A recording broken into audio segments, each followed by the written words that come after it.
In today's video, I'm going to teach you how to contact Expensify.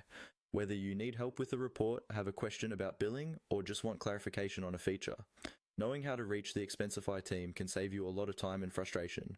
In this walkthrough, I'll show you two simple ways to get in touch with them, directly from inside your Expensify account, and from the web if you're not logged in. Let's start with the method inside the app.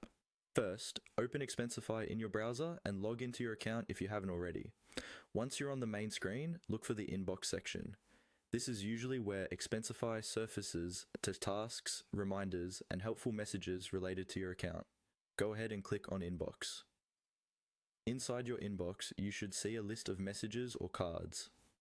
Among those options, look for something labeled Concierge.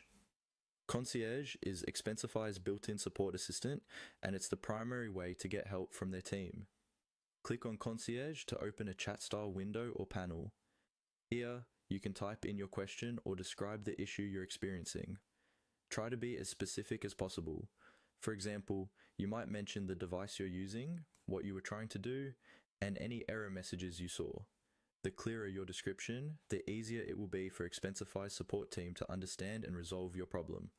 Concierge may suggest some automatic answers or help articles first, but if you still need assistance, you can continue the conversation and a human agent can follow up. Now, let's look at an alternative way to contact Expensify from the web. This is helpful if you're not currently logged in or if you just prefer to start from a search engine. In your browser, search for Expensify Contact. Among the results, look for the official Expensify page that includes the phrase "Say Hello." Click on that. On the Say Hello page, you'll find a way to reach out to Expensify directly, often through a form or a chat option that connects to their support or sales teams. Just like with Concierge, provide a clear, detailed message about what you need help with. Before you submit, double check that you're not sharing any sensitive information, such as passwords or full payment details. And that's it. By using Inbox and Concierge inside your account, or the Say Hello page from the web, you'll be able to contact